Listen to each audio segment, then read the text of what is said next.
시간에는 반은 제가 말씀을 전하고 반은 여러분들이 은혜를 부흥에도 바쳤으니까 은혜 나누기도 하고 그렇게 하겠습니다.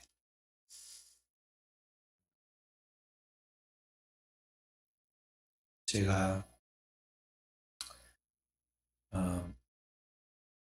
한 가지 제가 어떤 특징이 있다면 뭐가 있냐면은 이 내가 인위적으로 뭘 해야겠다고 계획을 세우고 하지 않는다는 것입니다. 뭐냐면 기도해서 하나님이 성령으로 내게 감동과 확실한 하나님의 말씀을 주실 때 그때 이제 제가 움직이고 그 가운데서 받은 말씀 깨달은 진리를 부족하고 서툴지라도 그대로 전하려고 하는 그런 것이 있습니다. 그래서 이번 성에도 제가 이걸 해야겠다 저걸 해야겠다 그렇게 하는 것은 아니고 하나님의 기도하는 가운데 하나님의 내 마음에 딱 감동과 비추어준 게 있어요. 그래서 그 부분을 전했습니다. 왜 그랬을까? 내가 성도들을 보는 것도 있지만 하나님이 우리 성도들을 사랑하니까 그의 양이죠. 하나님의 양이에요. 그의 기르시는 양이에요. 하나님 그 성도들, 그의 양된 성도들을 볼 때 이러한 것들이 필요하다 해서 꼭 필요한 것을 주시거든요. 그래서 그것을 받아가지고 그때 그 말씀을 전합니다. 그러니까 분명히 우리 성도들이 그 말씀을 통해서 자기 안에 뭔가 신앙적으로나 인간적으로 하나님의 주신 필요한 것이 있단 말이죠. 그걸 지금 받아서 정리해가고 또 그 삶에 적용해가고 그래서 그 삶을 하나님이 더 한 단계 업그레이드 시켜가는 건데 그게 뭐냐 하는 것을 은혜를 나눠 말하는 겁니다. 그 은혜를 나누면 배가 되고 그 은혜를 나누면서 본인도 하나님 앞에서 더 성숙해가고 듣는 성도들도 그런 것들에서 공감을 이루어서 그 은혜가 함께 시너지 효과를 가져오거든. 은혜 나누기를 해봐라 그런 말씀을 지금 드리는 거죠. 오늘 오전에 드렸던 하나님 말씀은 우리가 이제 신앙생활을 하면서 다 쓰임받아야 하잖아요. 하나님의 진정한 쓰임을 받으려면 우리가 하나님 앞에서 크리스찬으로서 하나님 믿는 사람으로서 진정한 회개가 있어야 한다는 것을 지금 말씀을 드렸습니다. 우리 그리스도인이 회개를 모르는 사람이 누가 있겠습니까? 다 알지만은 이 회개가 그냥 내가 인위적으로 습관적으로 하는 것이 아니라 비록 시작은 그렇게 했을지라도 그 회개가 성령에 사로잡혀 가지고 우리에게 회개를 시키고 그렇게 해서 시작되는 그 회개가 그의 신앙의 모든 것을 하나하나 이제 만들어 가시는데 그렇게 해서 하나님의 완전한 사람으로 서가도록 하신다는 거죠. 그래서 그러한 성령의 주도 속에서 하나하나 하나님의 작품으로 만들어지는 게 우리의 인생인데 신앙의 인생인데 과연 그렇게 되어지도록 우리가 신앙의 첫 출발을 잘해야 돼. 맞지? 옷을 입을 때 제일 위에 단추를 잘 끼워야 마지막까지 그 옷이 단장에 입히듯이 우리 신앙의 첫 단추가 뭐냐? 처음 껴는 게 뭐냐 하면 하나님 앞에서의 진정한 회개입니다. 근데 그 회개만 해도 성령이 그에게 역사를 하시고 감동을 하시고 일하실 때만 진정한 회개가 되거든. 그러니까 이런 회개를 통해서 진정한 회개를 통해서 오늘 우리가 이제 하나님 앞에서 변화가 일어나게 되는데 이사야 선지자처럼 예기치 못하게 하나님 역사가 일어납니다. 이사야 선지자가 자 오늘 안식일에 내가 하나님 앞에 제사할 때 환상을 봐야지. 그리고 하나님 음성을 드려야지. 그리고 뭐 내가 이렇게 소명을 봐. 그렇게 하는 게 아니고 그저 안식일에 하나님의 전에 가가지고 우울한 마음에 왕은 죽고 나라가 어떻게 될까 위험하다 생각이 그런 들어서 틀림없이 그렇게 줘서 제사장으로서 이 민족을 위해서 기도를 하는데 갑자기 영안이 열렸어요. 그래서 하나님의 통찰력이 생겨가지고 그 하나님의 세계와 땅의 세계를 보게 되었다는 것이죠. 그리고 거기에서 끝나지 않고 그러면 이 하나님의 그 거룩한 뜻을 이 땅에 나타낼 때 그걸 과연 누가 해야겠느냐? 절대 자기라고 생각을 안 했죠. 내가 해야겠다 그렇게 한 게 아닙니다. 누가 어떤 사람이 내가 십자가를 지겠다고 하는 사람이 어디 있겠어요? 자기가 자기를 잘 아니까요. 남들 앞에 나서면 위인이 못 된다. 우리는 보통 그렇게 생각하잖아요. 근데 이사야 선지가 나중에 결과는 어떻게 되냐면 자기가 하나님이 이 땅에 누군가를 하나 보내가지고 하나님 모든 뜻을 전달해야겠는데 누가 갈고 누가 나를 위해서 갈고 그렇게 하나님이 부르니까요. 자기도 모르게 그냥 손을 번쩍 들고 내가 가겠나이다 나를 보내소서 그러면서 그때 갔거든. 그렇게 해서 구약에 이 땅에 오시는 인류의 구원자신 메시아 예수 그리스도의 탄생 그리고 그의 고난의 생애 십자가의 죽음 부활 그리고 승천 재림 그리고 새하늘과 새 땅 새 예루살렘까지 다 예언을 했어요. 그리스도가 오시기 700년 전의 이야기입니다. 그러니까 영원 속에서 보니까요. 지금 여기가 지금 예수 그리스도 오신 다음에 그 700년 전이니까 여기 있잖아요. 경험을 안 했어. 그래서 막 높으신 하나님의 영원은 질적인 시간 안에서 보면 동시적이야. 동시적이다 말이죠. 일곱인, 일곱 나팔, 일곱 대접의 인류 역사의 그런 구속사의 사건이 동시적이야.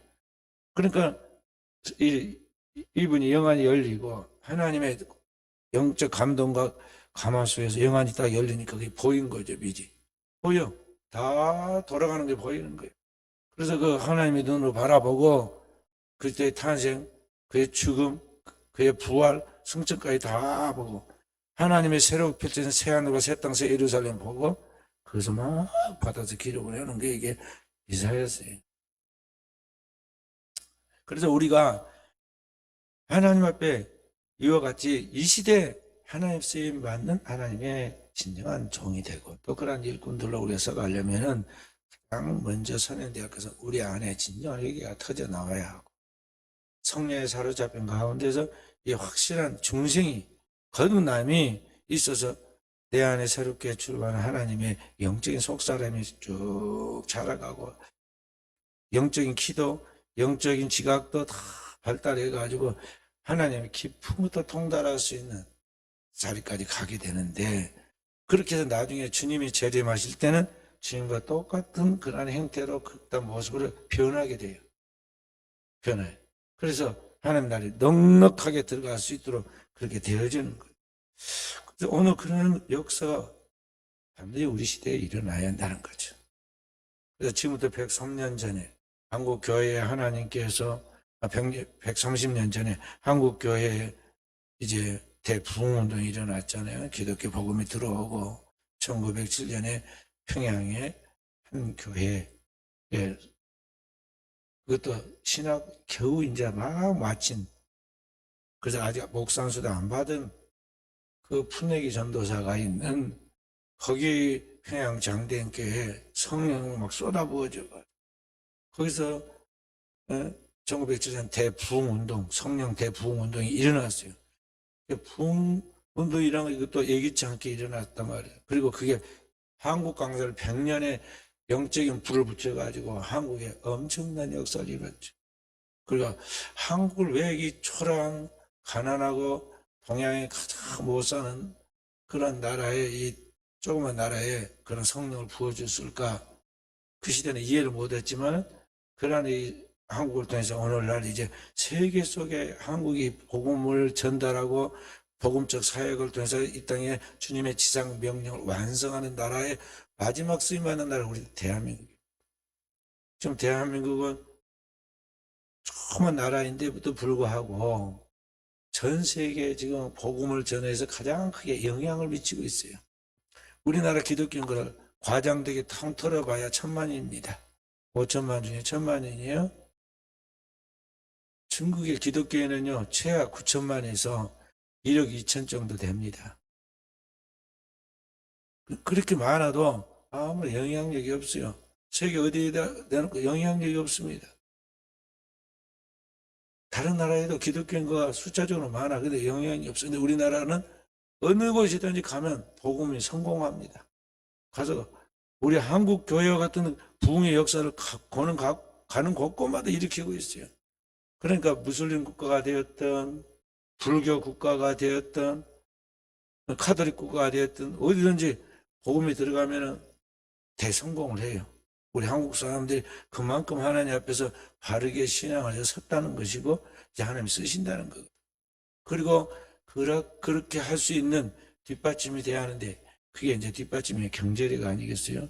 근데 우리 한국의 화폐 가치가 예를 들어서 동남아시아 가면 20배 정도 됩니다.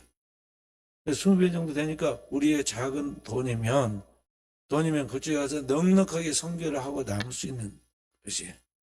예를 들어 우리 순천 남로에서 이번에 계획에도 없는 지원을 해달라고 그랬어요. 성경학교 제가 가르쳤던 제자 중에 한 분이 지금 어느 캄보디아인가 어디 가서 거기서 선교를 하고 있는데 그쪽에서 막 학교를 짓고 뭐 어떻게 하는데 갑자기 돈이 필요하다는 거예요. 이 노예 예산이라는 것은 이 예산에 계획을 세워가지고 허락을 받아 나가는 건데 그런 것도 없이 와서 막무가내로 이렇게 좀 하고 있는데 좀 도와주시오. 그래서 갑자기 이제 그 부서에서 그 청을 받아가지고 가지고 나왔어요. 근데 만불이라고 그래요. 만불이면 우리나라 돈은 1,300만 정도 돼요. 1,300만. 그러면 그 나라의 돈이면 얼마나 될까요?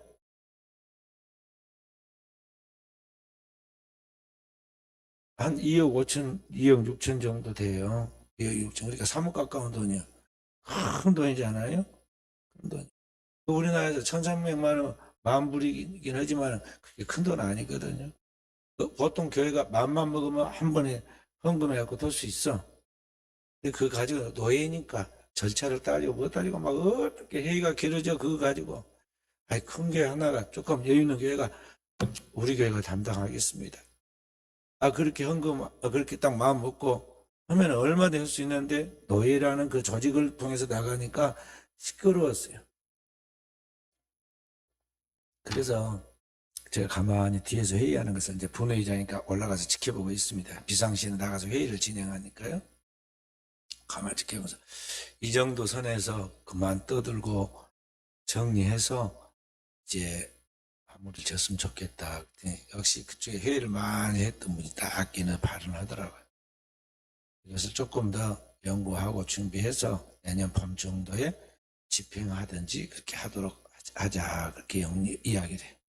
내가 딱 타이밍에 제대로 다 맞았다 속으로만 그랬는데 사실 우리나라 돈의 화폐 가치가 그렇게 크다는 거죠. 거기는 큰 돈이야. 그렇게 돈을 한다는 것이. 근데 우리에게는 그렇게 우리나라에서는 그렇게 큰 돈이 아니다는 거죠. 우리나라 사람들이 보통 이제 나가서 선교를 하게 되면 교회들이 선교사를 한 교회가 한 사람씩 파송할 수 있을 만큼의 지금 역량이 있는 그런 수준에 와갖고 있어요. 이제 하나님 왜 이렇게 한국을 하나님이 세우시고 높여줬느냐? 잘 먹고 잘 살고 죄 짓고 그래 지옥 가라고 그랬겠어요? 하나님 일 하라고 선교 한국으로 땅끝까지 복음을 전하는 나라로 우리나라 쓰신 거예요. 그 다음에 5,000년 역사를 자랑하고 있는데 5,000년 역사 속에 남의 나라를 한 번도 침범을 안 해본 나라는 없어. 다 싸우고 침범은 대한민국만 다른 나라를 침범을 안 했다. 그래서 어디에든 가서 복음을 전하는데 거부 반응이 없어요. 거부 반응이 없어요. 왜냐하면 침략을 안 했거든. 우리나라 사람들은. 맨날 약해가지고 침략은 당했어도 침략을 안 했어. 그러니까 복음의 말씀에 이 떡을 주고 또 그들에게 하나님의 생명의 떡이 하나님의 은혜를 공급해 주니까 거부 반응 없이 다 각국에서 받아들여요. 그냥 우리나라 한류 문화가 지금 세계 속에서 다 확대되어 가지고 모든 것이 제일 최상급에 들어가. 그러니까 이 한국에 대한 이미지가 높아져 가지고 한국의 것은 다 좋아라고 그래요. 다 좋아라. 그래서 우리 한국이 지금 복음을 전할 수 있는 절정의 시기에 와 있습니다. 이런 때 우리 한국 사람들이 이제 많이 배웠잖아요. 세계 각국에서 다 글자를 모르는 나라가 많아요. 문명률이 높아. 자기 나라 글자가 없는 나라가 태반, 이 지구상의 태반이야. 남의 글자 따갖고 갖다가 쓴다고. 그래. 유일하게 자기 나라의 글자 있는 나라가 우리나라인데, 우리나라는 어디에서 뭐 이것저것 짜집게 온 게 아니야. 우리나라에서 청하는 글자인데, 우리나라 글자는 배우기도 쉽고 발음을 하기도 좋아요. 영어나 다른 언어는요, 발음이 정확하게 그대로 발음할 수가 없어. 그리고 우리나라 언어는 소리 글자라 그냥 그대로 있는 그대로 다 입으로 흉내를 낼 수 있어. 그대로 발음을 할 수 있다. 그리고 익히기도 쉬워. 우리나라 언어가. 그래서 제대로만 배우면 되는데 우리나라 사람들이 옛날에 못 배운 한이 있어가지고 자식들을 다 공부를 하게 해서 글자만 읽을 줄 아는 것이 아니라 고등 공부까지 다 시켰어. 대학 공부까지 시켰다고요. 그래서 지금 우리 자녀들이 다 어디 세계 가면은 다 잘된 이유가 뭐냐면은 제대로 공부를 그렇게 체계적으로 다 배운 나라가 거의 없다니까요. 그래서 지능도 높아졌고 그 다음에 식견도 아주 뛰어나고 그래서 가는 곳곳마다 우리 민족이 지금 그 잠재되어 있는 것들이 이제 꽃이 피고 열매를 맺는 단계에 와 있어요. 이것이 이제 복음과 함께 어우러져서 세계의 복음의 길이 열리는데 마치 2000년 전에 로마의 문명을 자랑했어요. 그래서 로마가 고대 그리스와 로마로 거쳐가면서 그리고 로마 문명이라는 문명이 형성되면서 거기에 도로, 정치, 경제, 화폐 모든 것들이 다 갖춰졌는데 그때 그리스도가 오셔요. 그리고 복음이 전가되니까 복음이 동양 서양 할 것 없이 로마가 통치하는 그 모든 이미 그 다스려져 있는 갖춰져 있는 그것이 복음이 그 도구를 타고 그러니까 그 이미 갖춰진 인프라를 가지고 거기서 복음이 순식간에 전파될 수 있었던 거예요. 그래서 예수님이 말씀한 예루살렘에서부터 땅끝까지 내 증인이 되리라는 말씀이 당대히 이루어질 수 있었다 이 말이죠. 그래서 오늘날 지금 그런 일이 2000년이 지나면서 새롭게 일어나고 있는데 그게 뭐냐? 우리나라예요. 우리나라는 지금 모든 것이 다 갖춰졌어. 인프라가 딱 갖춰졌습니다. 전 세계 어디 가든지 대한민국 이제는 인정받습니다. 대통령이 어디 가서 과시 받으면 나가고 싶겠어요? 우리는 대통령 밖에 나간 거 좀 좋아하잖아요. 대통령들만 되면 밖으로 막 나가. 왜 그러냐? 안에 있으면 골치만 아픈데 나가면 최상급으로 대우받거든. 최상급으로 인정받고 서로 손잡고 같이 일하자고 그러고 같이 경제를 발전시키자 군사 동맹을 맺자 막 그러거든요. 우리나라가 그 정도 지금 되었어요. 자, 하나님이 우리나라를 이 마지막 시대에 쓰신다는 거죠. 그래서 바로 이런 때 확실한 주님의 일꾼들이 세워져야 돼요. 하나님이 쓰시는 진정한 일꾼들이 세워져야 한다는 거예요. 그래서 모든 거 하루아침에 되는 게 아니에요. 곡식을 심어놓고 100일 동안 참 아침 저녁으로 돌보고 그래야 100일 후에 우리가 먹을 수 있는 곡식이 되지. 가만히 놔두면 거기에 잡초가 나가지고 곡식도 안 되고 아무것도 안 되는 거야. 그와 같이 우리가 진정한 하나님의 쓰임받는 일꾼들이 나오려면요. 먼저는 우리가 하나님 앞에 확실한 주님의 진정한 제자가 돼야 합니다. 성경에 나와 있는 믿음의 선지들처럼 확실하게 거듭나야 하고 성령 바다에서 성령의 은사로 무장하고 성령 안에서 계속적인 자라가는 그래서 그리스도의 장성 분량에 이르는 종들이 돼야 한다는 거죠. 그러면서 저와 여러분은 하나님 앞에서 이 육신의 안일함을 탐하지 말고 이 육신적인 소원을 따라 소욕, 육신의 소욕이라고 따르지 말고 영의 소원을 따라서 거기에 거룩한 목표를 정하고 달려가야 돼요. 그러면 다음 세대는 따라옵니다. 따라와. 숫자에 매이지 말고 진짜 위인들은 혼자 해. 혼자. 모세가 혼자서 호렙산에서 기도하고 거기서 하나님의 불을 받았지 모세가 막 많은 사람 군사 이끌고 와가지고 외롭다고 하면서 놀다가 또 기도하다가 그런 거 아니에요. 혼자 하나님과 독대하는 거야. 엘리야가 하나님 앞에 갈멜산에서 혼자 하나님 앞에 기도하고 독대. 그 하나님의 역사시에요. 오늘의 시대도 마찬가지입니다. 숫자에 속으면 안 돼. 사람들은 막 숫자에 속으면 숫자가 제일이다. 그래서 뭐 민주주의 투표에 보면 표가 많이 나와야 한다. 그래가 숫자로 과장되게 해서 거짓말을 숫자로 만들기도 하잖아요. 그래서 보면은 뭐 기계를 조작하기도 하고 뭣도 하기도 하고 막 그렇게 하는데 속으면 안 돼. 진짜 한 사람이 나와야 돼. 진정한 한 사람이 나와야 한단 말이죠. 그래서 오늘 이사야 선지자 같은 경우에는 하나님 앞에 은혜를 딱 받아놓고요. 그 한 사람이 왕 4명을 거치면서 확실한 하나님 뜻을 전했어요. 그리고 그것은 영혼을 향하여 나갈 수 있는 그런 하나님의 약속의 말씀, 하나님 살아계신 어제나 오늘의 영혼으로 동일하신 그 하나님이 살아계신 일하시는 보이는 증거가 되잖아요. 오늘 이 시대 우리도 그러한 영적인 사람으로 서야 한다는 것이죠. 오늘 우리 교회가 이런 성령의 불받는 그러한 도가니가 되어야 하고, 여기에서부터 정금과 같은 하나님의 일꾼들이 나와야 돼요. 그래서 그 은혜를 우리가 사모하고 불을 계속 붙여야 합니다. 1907년에 평양 대부흥운동이 일어났을 때 원산, 평양과는 정반대의 지금 동쪽인 그 원산에 거기서부터 선교사들이 성령의 불을 받았어요. 회개운동이 일어났습니다.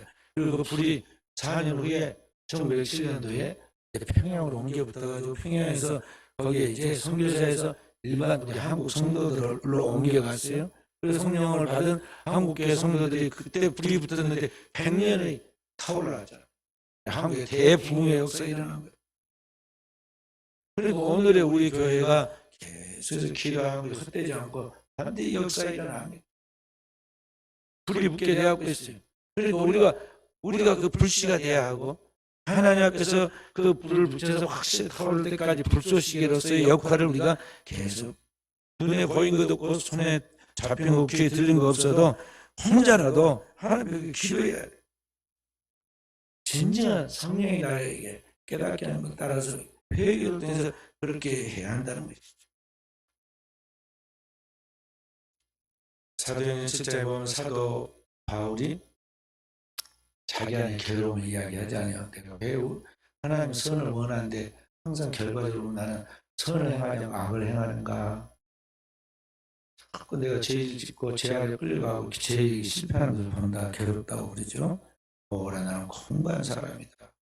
이 사망의 몸에서 누가 나를 건져내랴. 그 괴로움을 토로해.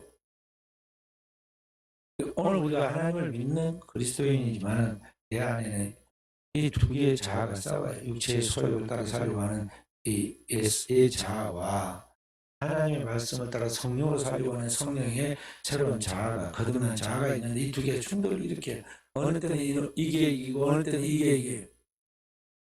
근데 대다수는 뭐냐면 이 자아가 나를 이겨가지고 나를 꼭 실패하게 하고 죄 지고 나서 나는 비참함을 느끼고 괴로워.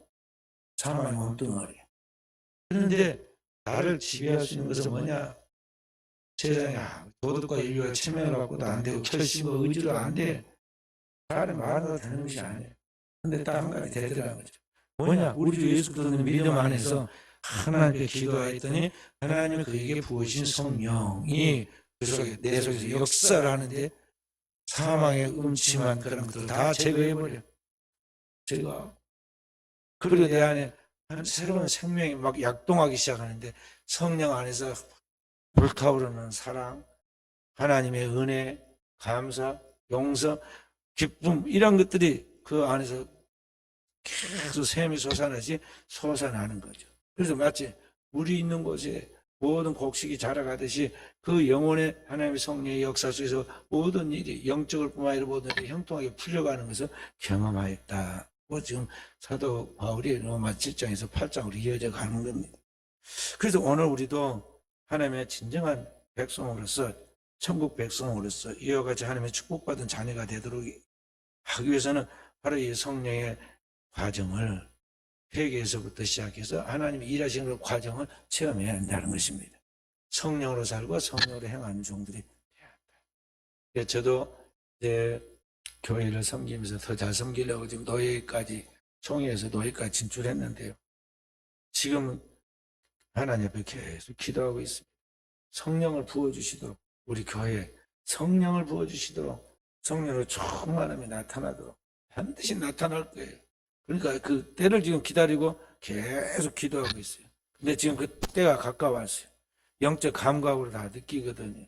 지금 때가 가깝구나, 왔구나, 지금 다 느끼고 있어요. 이때가 이제 우리가 하나님 앞에 자세를 갖추고 하나님 앞에 준비하면 하나님이 우리 안에서 이제 가득 찬 것이 흘러나오듯이 넘치게 되었고 있어요. 그렇게 해서 이제 초대교회 역사와 같은 게 또 우리 100년 전에 한국교회 부흥의 역사와 같은 이 사건이 오늘 우리 교회도 재현된다는 것이죠. 우리 교회가 지금까지 개척되었고 지금까지 그런 성령의 불타는 역사가 있었느냐? 아직은 없었어요. 그 다음에 순천 남노회가 이 남노회로 분립된 18년 동안에 그런 성령의 역사가 있었느냐? 없었어요. 없었어요. 그러니까 우리 한국교회 지금 우리 총회적으로 보면 우리 지금 한 106년 되거든요.